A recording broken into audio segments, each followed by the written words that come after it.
Ladies and gentlemen, dreamers and doers, business warriors, entrepreneurs in pajamas, and survivors of Monday morning meetings, I welcome you.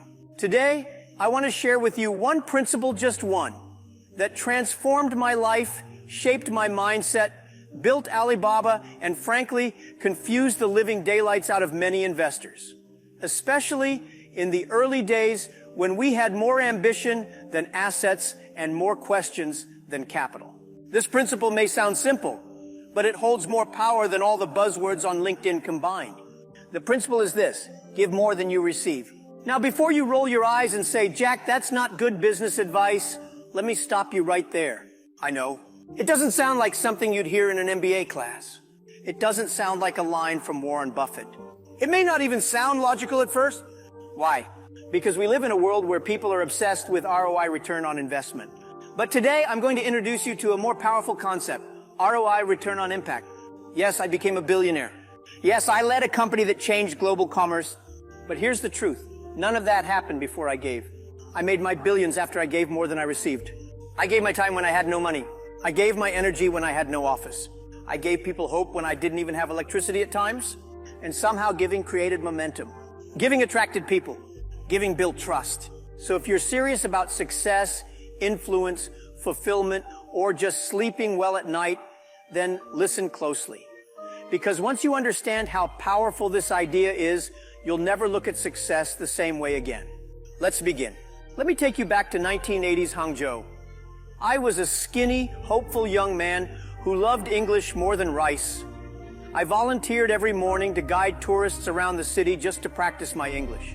No pay, no tips, no lunch, just lots of blisters, and the occasional American who thought China was still in black and white.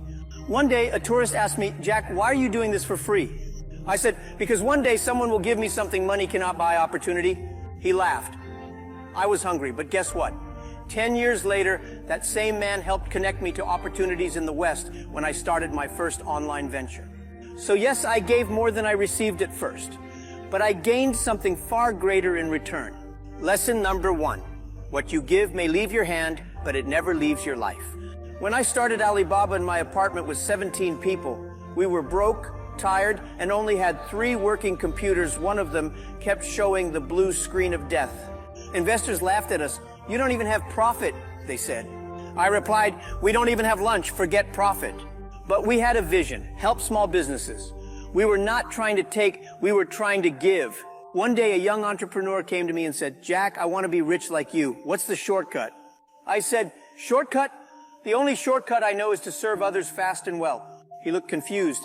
But if I keep giving, how will I get rich? I said, giving is not losing. Giving is planning. That boy left disappointed. Years later, I saw him again. Still broke, still looking for shortcuts. Meanwhile, those who had helped others, delivered value, solved problems, they were growing. Lesson number 2.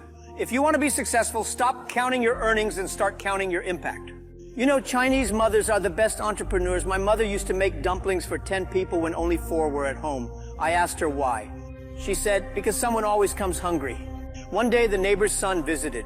He had lost his job. He was broke and embarrassed. But he smiled when my mother gave him dumplings. No questions asked. 10 years later, guess who helped my little cousin get a job in Shanghai? The same boy, because of 1 plate of dumplings. Let me tell you, friends, generosity is a long-term investment with compound interest. Lesson number 3. What you give with your hands will someday return through doors you never imagined. When we launched Alibaba, we didn't charge businesses to join. Everyone said, Jack, that's stupid. You're missing money. I said, we're building trust. Not everything is a transaction. One man, a vegetable seller from a small town, joined Alibaba. He couldn't spell online, but he trusted us. We helped him list his goods, write better descriptions, and even taught him how to reply to emails without threatening customers. Today, that man runs a multi-million-dollar export company. People say Alibaba made him rich. I say he made us relevant. Lesson number 4. When you lift others up, they don't just rise. They take you with them. Now, some of you are thinking, okay, Jack, I'm convinced, but if I keep giving, I'll be broke. No. You're not supposed to give your rent money to everyone on TikTok who says they're a crypto guru. Here's how to give wisely. Give time, mentor someone. Time is the most expensive gift. Give kindness. Say thank you more. It's free, works better than Red Bull. Give knowledge, share what you've learned. Don't die full of secrets. Give opportunity, recommend someone, open a door, be the bridge, not the gate. Lesson number 5, giving is not subtraction. It's multiplication by trust. You ever met those people who only come around when they need something? I call them seasonal humans. They change with the weather. One guy used to call me only when he needed connections. I started saving his number as don't answer. One day he asked me, Jack, why are you successful and I'm not? I said, because you harvest relationships, I cultivate them. Lesson number 6, takers may eat better for a day, but givers sleep better for a lifetime. One of the first managers I hired at Alibaba did something strange. Every evening when everyone left, he stayed back and swept the office. I said, you don't have to do that. He smiled and said, if I don't care for this place when no one's watching, how can I expect others to when they are? That man is now a CEO of one of our subsidiaries. Why? Because giving doesn't always mean gifts. Sometimes it's initiative, responsibility, character.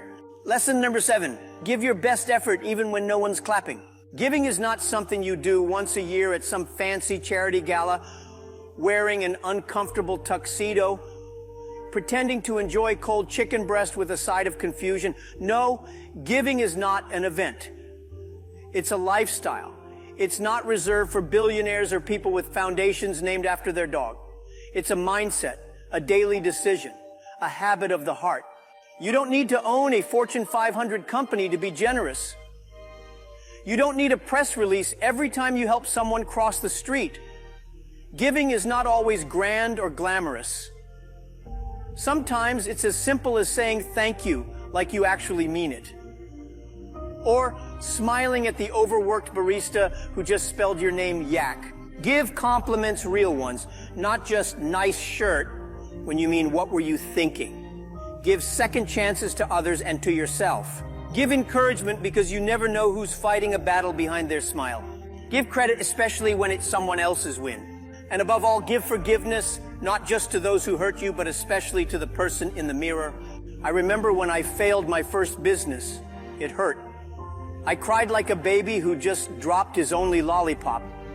I blamed everyone, my timing, the market, the weather, even my neighbor's cat. But mostly I blame myself. I stopped smiling. I stopped believing. Then an old man looked at me and said something simple. Jack, give yourself a break. That was the first gift I received after failure. And guess what? I didn't need money to receive it. I just needed permission. And I gave it to myself. Lesson number 8, sometimes the person who needs your generosity the most is you.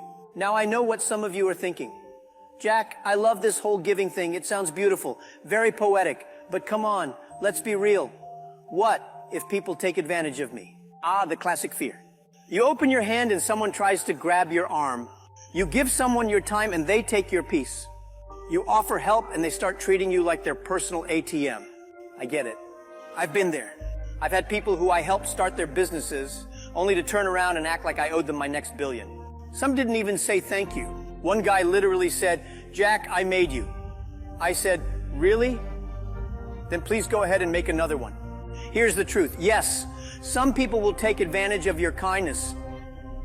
It's unfortunate. It's frustrating, but it's also none of your business. That's right. That's not your problem. That's their karma. Your responsibility is to be a giver. Their response is their choice, not your burden. The world needs more people who give, not more people who are calculating how much they can lose before they stop being human. If you stop giving just because a few people abused your kindness, then you're letting the worst people make decisions for you. That's like quitting cooking just because one rude guest didn't say yummy. Imagine if every chef did that, we'd all be eating instant noodles forever. Don't let bad apples make you throw away the whole orchard. Lesson number 9. Some people will misuse your generosity, but that doesn't mean the world doesn't need it. Give anyway. The right people will remember, and the wrong ones will regret. When I retired from Alibaba, people asked me, Jack, what are you most proud of? Your billions? No, I'm proud that 40,000 couples met through Alibaba's internal messaging platform and got married. Yes, we built love, not just logistics. I'm proud of the small farmers who now export globally, the students we empowered, the teachers we trained, because the real wealth is not in your wallet. It's in your wake, the lives you touch, the hearts you heal, the doors you open. Lesson number 10, give more than you receive. Because what you give out shapes the world you live in. Don't wait until you're rich to be generous. Generosity is not about your bank account. It's about your mindset. If you can smile, you can give. If you can listen, you can give. If you can encourage, you can give. If you can connect someone to an opportunity, you can give. Giving is a superpower. And let me tell you a secret. The universe, God, life, whatever you believe in, they all love generous people. They send blessings your way disguised as opportunities, people, miracles, and dumplings. So go out there. Be the person who gives more than they take. Be the reason someone smiles. Be the answer to someone's question. Be the bridge in someone's journey. And remember, if you give more than you receive, one day you'll receive more than you imagine. Thank you.